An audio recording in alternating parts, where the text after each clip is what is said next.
Hello everyone and welcome back to Dream Daddy. Hope you're all doing well. I'm doing quite well myself. We are here in Dad Book after finishing our date with Craig, Hugo and Robert. And I left it up to you guys to decide which person we would go on a date next. And all of you, and I mean all of you guys, are totally respecting my decision in which choices I'm making, so thank you very much.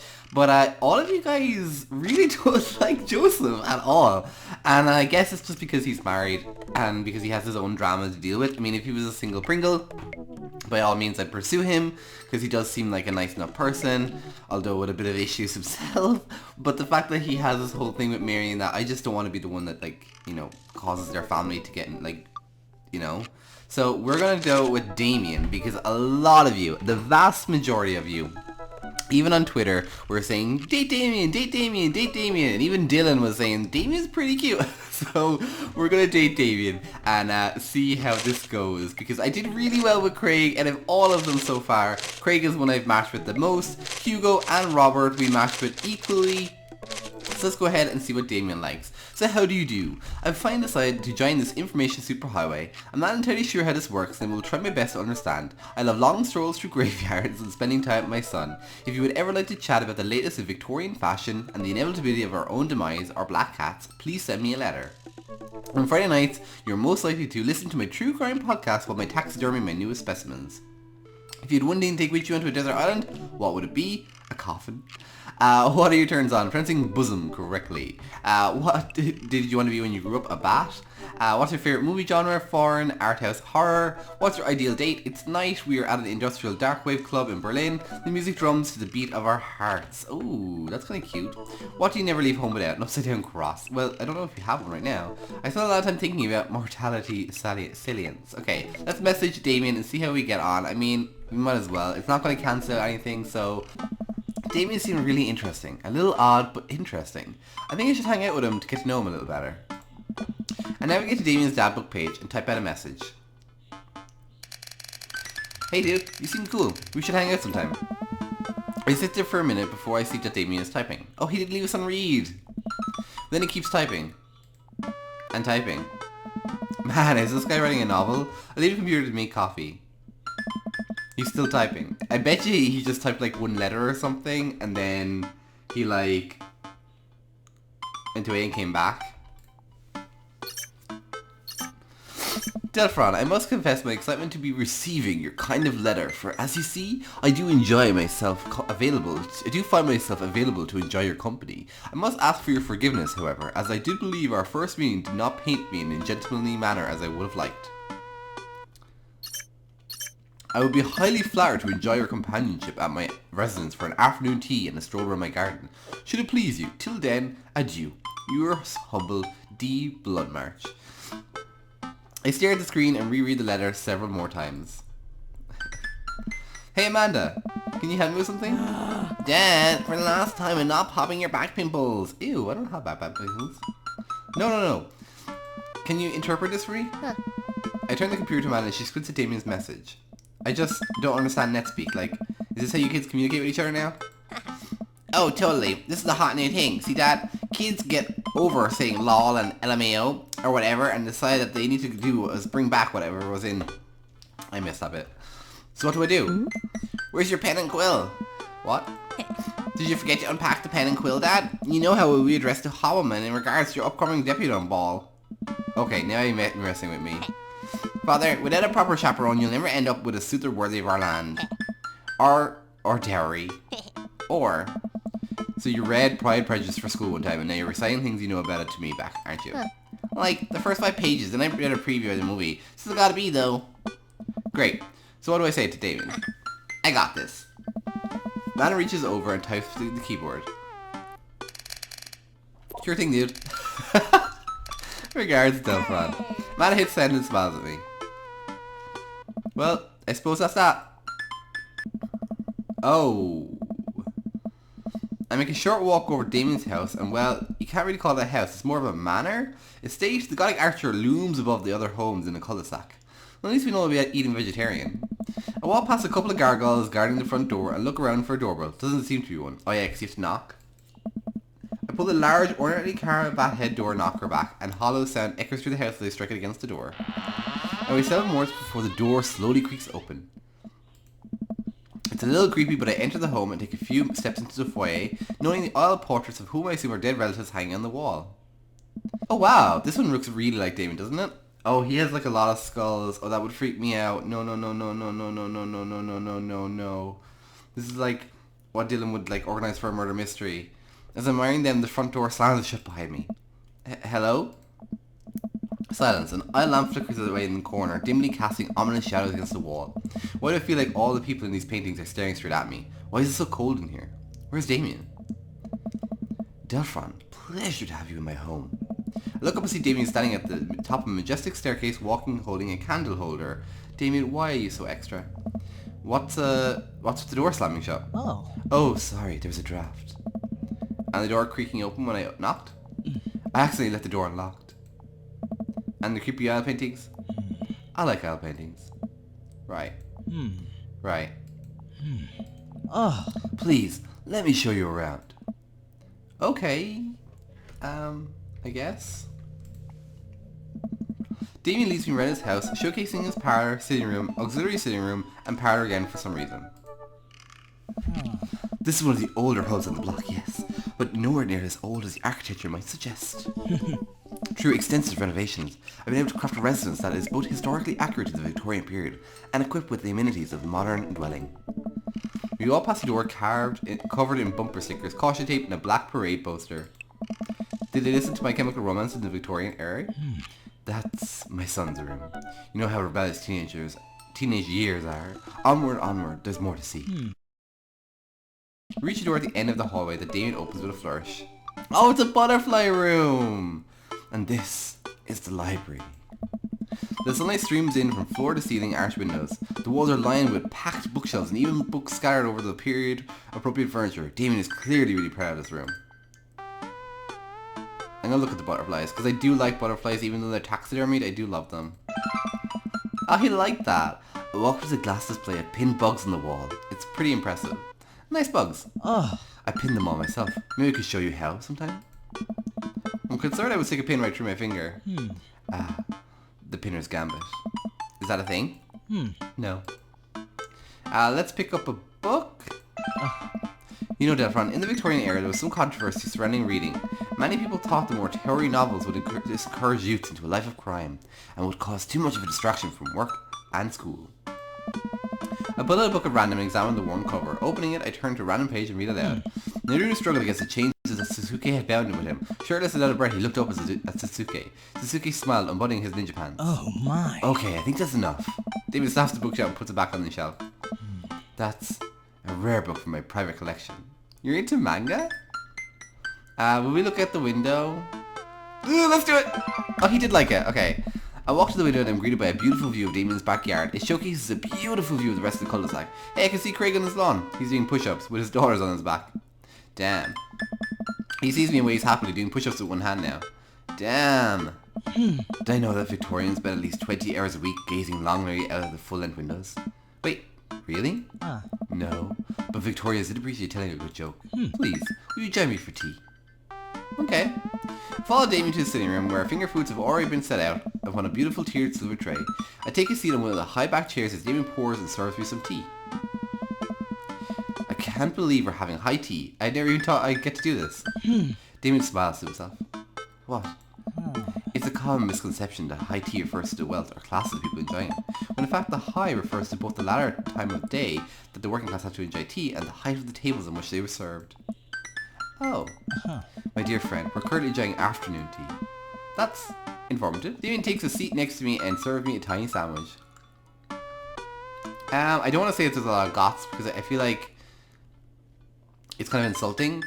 And I don't want to say I like your cape because I've heard that capes are bad. Let's just go, your home was really impressive. Oh, you really like that. It seems like you've really put a lot of work into this place. Thank you. No one's ever complimented my home before. Hell, I can barely get matching salt and pepper shakers in my place. Look what you've done. I'm kind of jealous. That's very generous of you to say. Why have you got so interested in goth stuff? Well, when I was a young boy, my father... Did he take you into the city? Sorry? Did you guys see a marching band? I'm afraid I don't understand. You serious? Of course. But it's, you know, the song.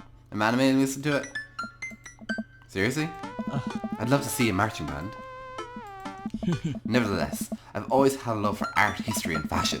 What started off as a small hobby of collecting taxidermied animals grew into a sort of obsession. It's a privilege to be able to appreciate the lives and culture of those who came before us, I think. Why not go all the way?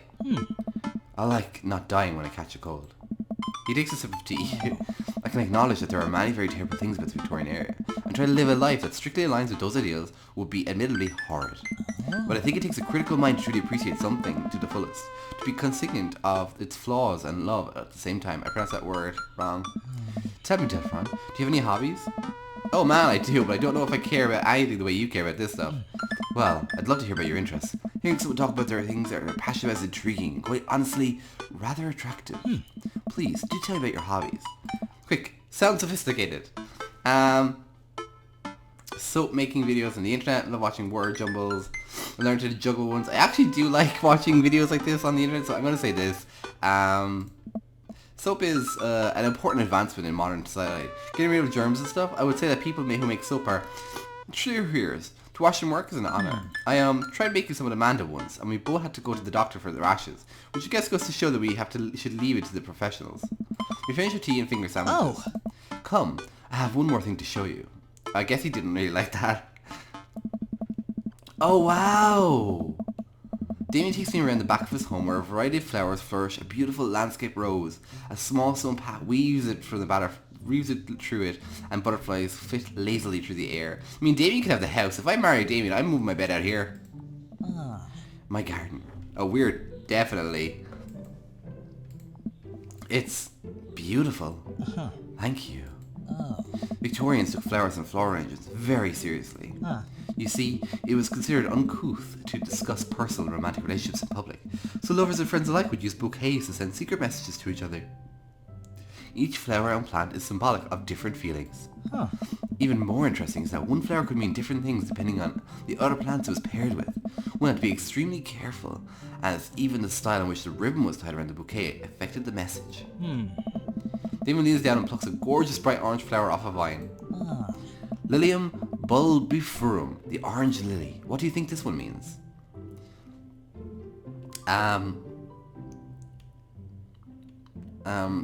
3 cheers for sweet revenge, I want to say? Oh, it was!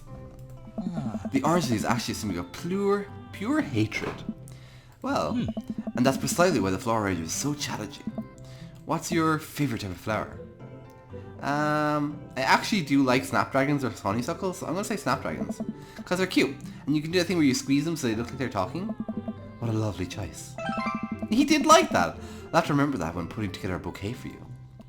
He would put together a bouquet for me? No one's ever given me a bouquet before. I follow Damien down the footpath and admire more of his beautiful flowers. Suddenly, a phone rings. Oh, Delphron, will you excuse me? I must take this. He pulls the cell phone out of his pocket. I'm a little surprised it's not rotary. Go for it. Damien smiles and walks to the house. I take a deep breath and enjoy the heavily perfumed air. What a lovely yard. This makes me wish I had a little bit more effort into that garden Amanda and I tried to start one time. Our watermelons grew to the size of cherry tomatoes and then immediately died. Oh hey, a gargoyle. Oh no, I kicked over the gargoyle. Fix that guard. Wait, what? Start? Is that one? Oh.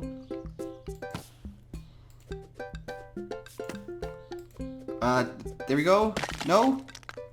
How do I fix it? Oh, honestly, how do I fix it? How do I fix it? Is it this way? Oh, am I missing a part? Is that the joke? Is the joke that I'm missing a part? I think I am, because there should be another part to this. Where is it? I don't see it. Oh no, can we not do it? I don't know, because it doesn't fit that way, because that's not wrong. That's the head, but I don't know. Maybe does it go like sideways? Nope. Yeah, it definitely can't be fixed. I bet you anything it's like a gag where it just can't be fixed. Oh, I'm sorry, Damien. Out of time. Oh, I'm so sorry. Crap, I can't figure it out. Oh, here comes Damien. He looks upset. I hope it's not about the Garg. Ugh. My sincerest apologies to keep you waiting. There's an urgent matter that I must attend to, so... Oh my. Delphron, did you break my gargoyle? All I did was lean on it. What?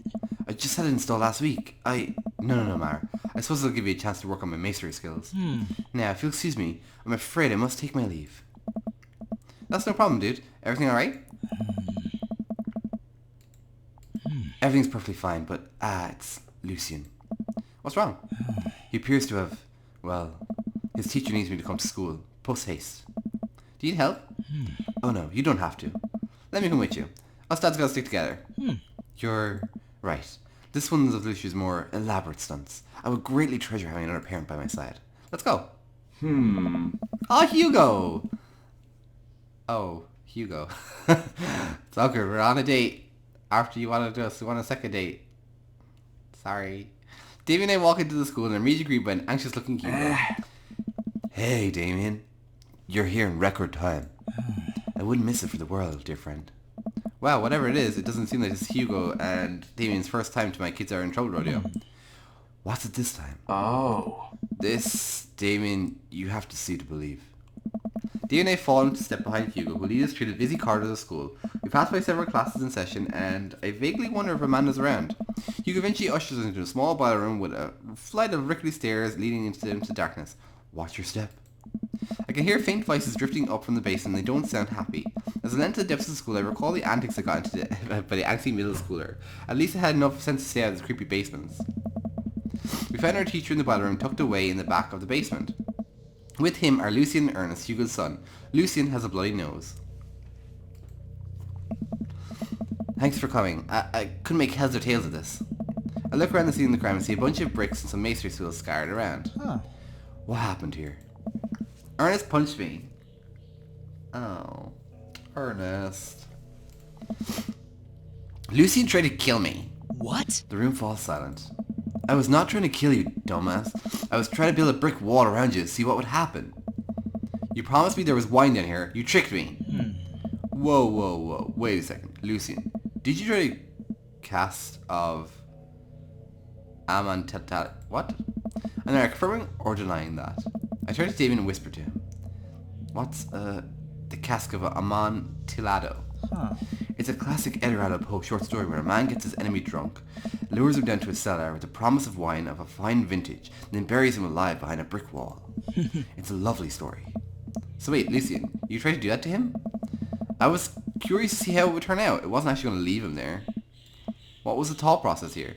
That Ernest was going to sit still while you slowly build a tomb around him? Well, it worked for like 20 minutes because he's an idiot, and then he realized that I had lied about the wine. And you were cackling manically. That sort of tipped me off. Ernest, 20 minutes. Dad.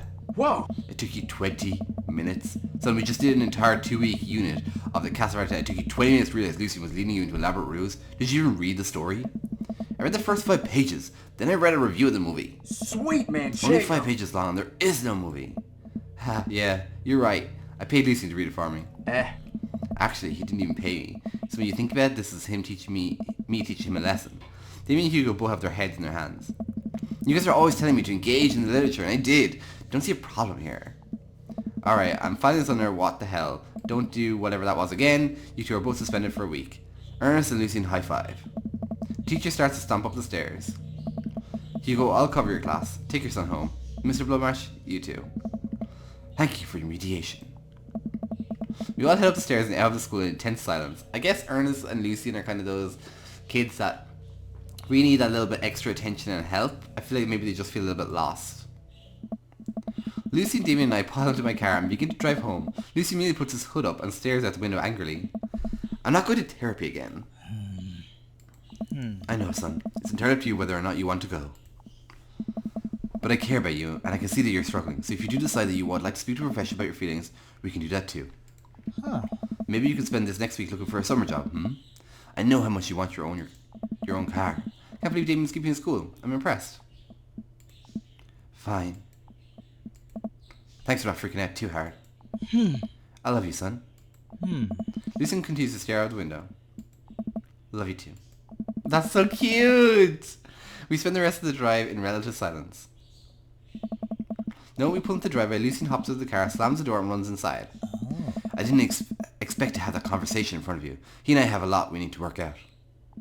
It's alright. All things considered, Lucien's bricklaying was pretty good, so there's your silver lining. There's that, yes.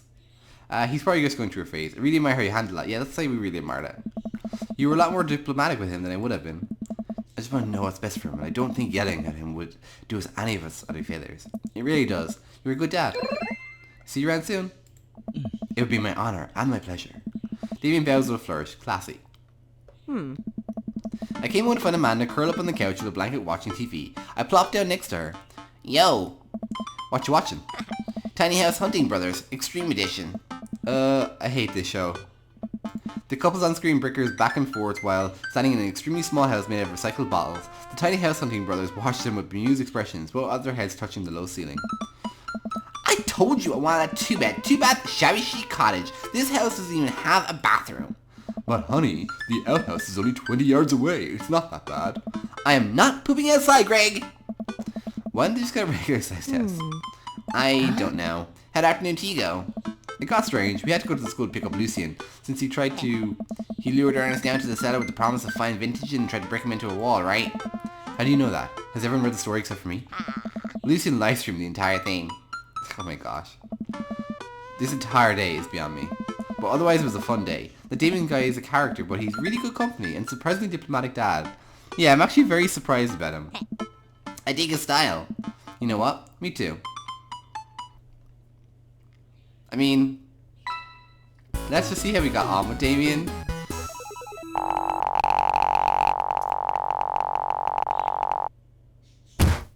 Okay. Simply marvelous. So that's not too bad. That's like the same that we got with Hugo and Robert. So far, Craig is the one that we're kind of winning with. I just wish that we like figured out how to fix that gargoyle. I don't honestly know how we were supposed to fix the gargoyle. Alright guys, thank you so much for watching. It's going to be a complete pleasure. Leave down in the comments who you want me to go on a date with next. If it's Matt, Joseph, or Brian. I kind of feel like Brian or Matt next, since none of you guys seem to like Joseph. But we'll give them both a go. I'm thinking Brian next, and then we might circle back to roulette of who we kind of want to go to. Because apparently I know if we go in, we have 3 hearts, so you're not locked into anyone until they have 3 hearts, and we only have 2 hearts with people at the moment. So we can kind of rotate this out a little bit, like maybe get our favorites, like maybe Craig, Damien, Hugo, Robert would be our favorites, so we just go on dates from now on. We just leave Matt kind of dissipate and Brian dissipate and Joseph do his own thing, and maybe we kind of would like just leave Robert go if things got a little bit hectic. But I'm going to give him a second date because that date was kind of a little bit weird.